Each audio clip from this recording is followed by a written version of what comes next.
घर में और किचन में कई सारी परेशानियों से छुटकारा पाने के लिए खास टिप्स।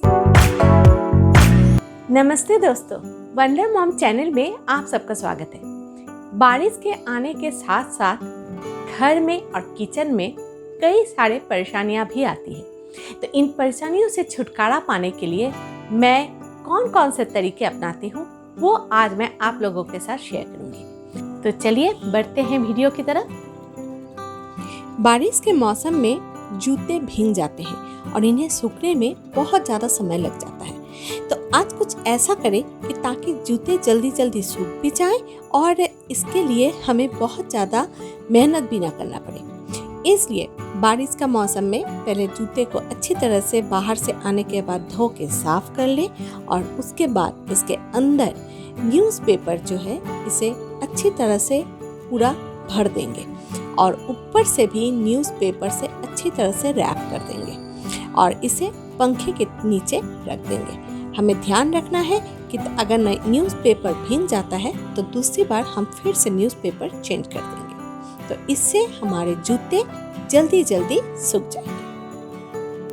स्नीकर्स टाइप जूतों को वैक्स यानी मोमबत्ती से हम इस तरह से उसे पॉलिश कर सकते हैं।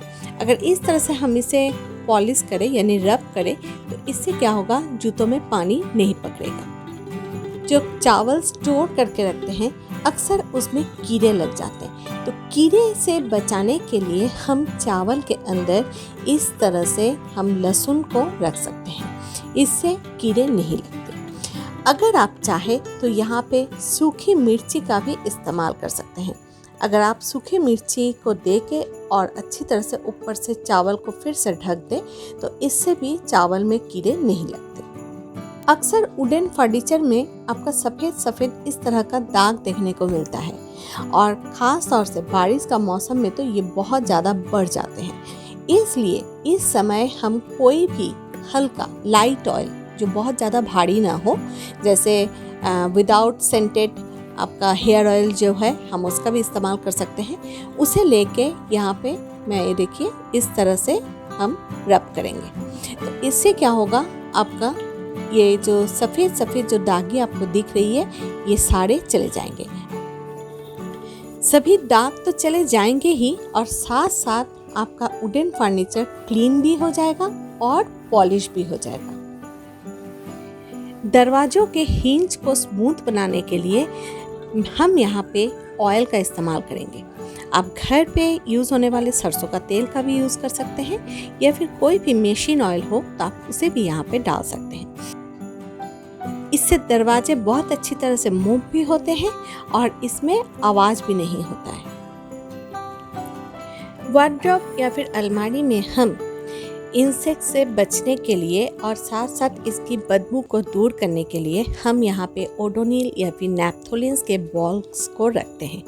लेकिन इसके साथ साथ बारिश के मौसम में एक अजब सी बदबू आने लगती है, तो इसे दूर करने के लिए इस तरह के घर पे यूज़ जो हम करते हैं परफ्यूम, कोई भी परफ्यूम ले और लिक्विड परफ्यूम होनी चाहिए, उसे आप इस तरह से बॉल में स्प्रे करें और करने के बाद उसको हम वार्डरोब या फिर अलमारी में एक एक सेल्फ में या फिर एक साथ 2-3 लेके एक इस तरह के कटोरी में लेके आप उसे रख सकते हैं या फिर ऐसे भी आप किसी भी कोने में इसे रख सकते हैं। इससे क्या होगा, वार्डरोब के अंदर जो एक बैड स्मेल जो आती है वो चली जाएगी। अगर आप चाहे तो यहाँ पे टी ट्री ऑयल का भी यूज़ कर सकते हैं। इस तरह से कॉटन के बॉल में अगर आप टी ट्री ऑयल 2 बूंद दें और उसे भी अगर हम वार्डरोब या फिर अलमारी में रखते हैं तो इसके 2 फायदे हैं। एक कि वार्डरोब और अलमारी में होने वाले इंसेक्ट्स नहीं आते और दूसरा इसकी खुशबू बहुत लंबे समय तक चलती है। घर की बदबू दूर करने के लिए इस तरह के बॉटल में हम पानी लेंगे और उस पानी में यहाँ पे 2 से 3 बूंद टी ट्री ऑयल का यूज़ करेंगे। उसके बाद इसे अच्छी तरह से सेक करके हम खिड़की के किनारे में, खिड़की में, घरों में, बाथरूम में, जगह जगह पे हम स्प्रे कर सकते हैं। घर में भी एक बहुत अच्छी खुशबू आने लगती है। कॉटन बॉल्स में भी आप चाहे तो 1-2 बूंद दे के आप किसी भी एक जगह पे उसे रख सकते हैं। इससे भी खुशबू पूरे घर में फैलती रहेगी। यहाँ पे मैं आप लोगों को ये नीम ऑयल दिखाई, जो मैं इसके पहले भी आप लोगों के साथ वीडियो शेयर कर चुकी हूँ कि कैसे हम घर पे नीम तेल या फिर नीम ऑयल बना सकते हैं। तो इस नीम ऑयल का भी हम यहाँ पे इस्तेमाल कर सकते हैं।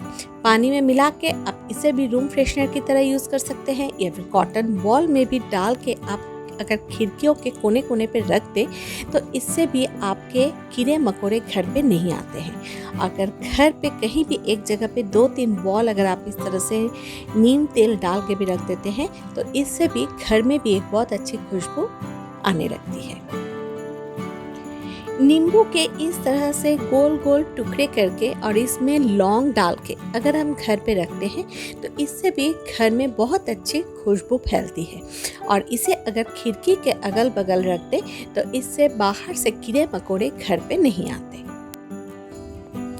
चीनी में चींटी पकड़ना बहुत ही कॉमन बात है, तो इस चींटियों को भगाने के लिए हम यहाँ पे चीनी के डिब्बे में कुछ लौंग रख देंगे और इसे एयर टाइट कंटेनर में रखेंगे। बारिश के मौसम में बहुत अच्छा हो अगर चीनी को कांच के डिब्बे में रखा जाए, नमक को भी, तो इससे चीनी और नमक दोनों ही बहुत अच्छे रहते हैं।